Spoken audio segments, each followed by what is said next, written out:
OK. C'est pas mal ça. Bonjour, mon nom est Étienne Gagnon-Lewis de l'entreprise Loisirs Zénith. Mon entreprise offre des activités de loisirs spécialisées dans les arts martiaux. Lorsque j'étais jeune, j'ai eu beaucoup de changements d'école. Environ aux 3 ans, je changeais de programme, je changeais d'école et je changeais de région, tout en même temps.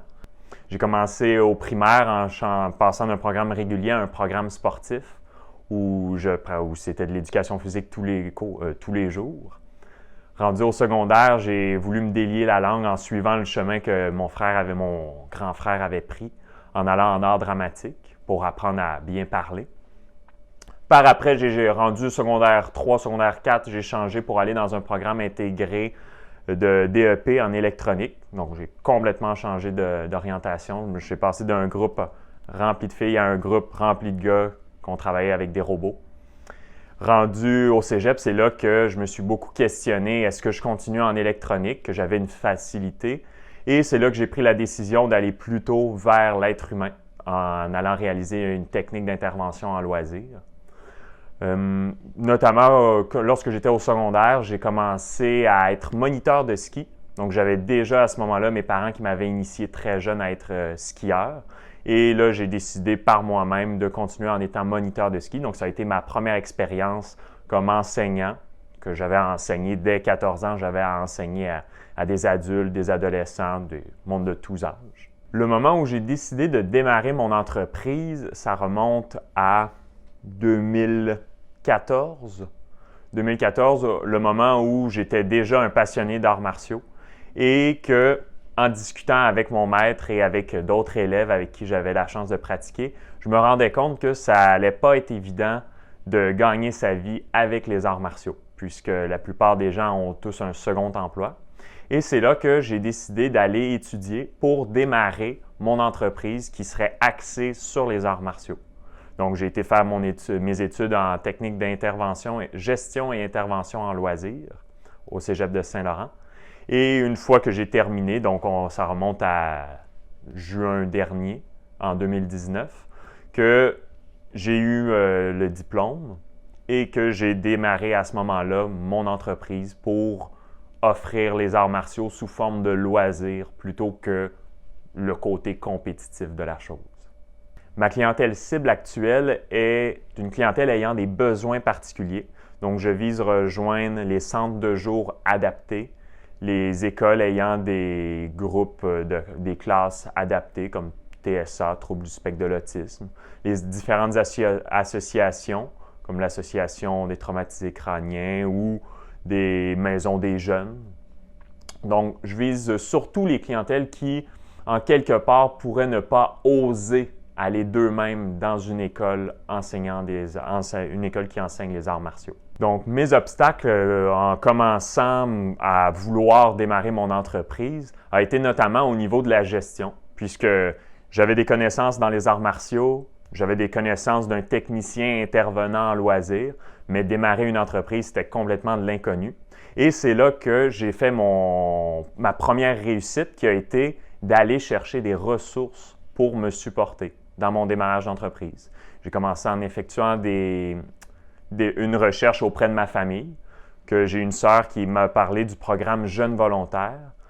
En parlant à un agent d'Emploi Québec, on m'a passé de jeunes volontaires à soutien aux travailleurs autonomes, que j'ai passé par tout le cheminement avec Groupe Priorité Travail, Groupe Corpus, où j'ai eu la chance de suivre à l'école au Centre de formation professionnelle Paul-Émile Dufresne, une formation complète où j'étais supporté et encadré dans la réalisation de mon plan d'affaires. Donc ça a été ma grande réussite dans mon démarrage d'entreprise.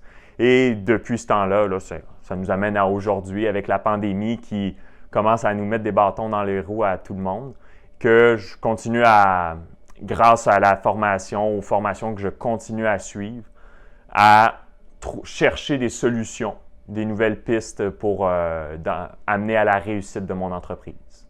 Mon entreprise, j'avais en tête de rejoindre les gens pour être face à eux, pour créer des groupes qu'on socialise, pour leur montrer que pratiquer un art martial, c'est pas juste se mettre en forme, mais c'est également socialiser, travailler la confiance en soi, travailler son corps, travailler la socialisation qu'on a avec les autres. Des fois que la personne à côté de nous est tout le temps là, mais on ne la connaît pas plus qu'il faut. Et c'était donc créer des liens, offrir la chance de créer des liens entre les participants, entre différentes personnes pour ultimement prendre des groupes de différentes régions et les réunir. Et donc, la pandémie, ce qui m'a créé des bâtons dans les roues, c'est principalement le fait de se réunir pour offrir les cours. Que les groupes qui continuent à se fréquenter, qui ont passé de groupes de 12 personnes à des groupes de 4 personnes, ce qui a créé un certain frein puisque les organisations, les organismes ont coupé tous les services provenant de l'extérieur. Donc, disons que, mis à part les contrats que j'avais déjà, les élèves que j'avais déjà avant la pandémie, mis à part eux, ça a commencé un peu difficile en ce moment de démarrer des nouveaux groupes. Toutefois, les entreprises, les organismes demeurent ouverts dans la possibilité, dans l'éventualité du déconfinement, d'utiliser mes services, les services de Loisirs Zénith, pour offrir des périodes d'activité physique. Ce qui me rend fier dans mon entreprise, c'est le fait que je suis un artiste, donc qui pratique des arts martiaux et qui va chercher les moyens de gagner sa vie par son art, par la transmission de son art. Les qualités d'un entrepreneur, selon moi, ça va surtout avec la capacité d'écoute. Parce que des fois, on n'a pas les meilleures idées. Des fois, on a plein d'idées, puis qu'on se questionne, ça va-tu aboutir? C'est-tu une bonne ou une mauvaise idée? Et ça, je me dis tout le temps qu'il n'y a pas de mauvaise idée. Il n'y a pas de mauvaise idée. Et la capacité d'écoute, où est-ce que je m'en viens avec ça? C'est que pour un entrepreneur, être capable d'écouter, être capable de comprendre ce que les autres disent. Donc, autant quand je m'adresse à quelqu'un à qui je veux vendre mes services, bien, c'est d'écouter est-ce qu'il y en a vraiment besoin, qu'est-ce qu'il me dit par rapport à ça. Quand je suis avec une équipe et qu'on échange sur des idées, bien, c'est d'écouter qu'est-ce que mes coéquipiers me suggèrent. Est-ce que ça me choque? Est-ce que je suis d'accord? Pas d'accord? Ça, c'est à discuter. Ça, c'est garder une ouverture d'esprit puis discuter parce que l'idéal, c'est toujours quand c'est des choses que je n'ai pas pensées, quand c'est des choses qui me choquent même, que je me dis « Ah, ça ne marchera pas », c'est de garder l'ouverture puis d'être capable d'écouter au complet le point de vue des gens qui m'entourent et des ressources que je vais chercher pour m'aider dans mon entrepreneuriat.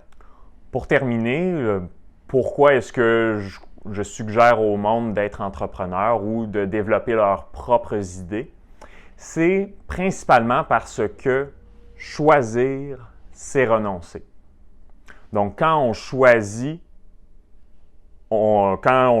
par exemple, de démarrer son entreprise, bien, on renonce à aller travailler pour quelqu'un. On renonce à avoir un patron qui nous dit « OK, remplis ces rapports-là, fais ci, fais ça ». Parce qu'on a j'ai choisi d'être mon patron, de prendre mes décisions, de choisir à qui je vais proposer mes services. Et donc, si on est tous pour attendre que quelqu'un nous dise quoi faire, bien, il n'y aura plus jamais rien de nouveau. Puis s'il n'y a rien de nouveau, ça va devenir plate. Et donc, c'est pour ça que je dis, choisissez par vous-même avant que quelqu'un d'autre prenne la décision pour vous. Merci.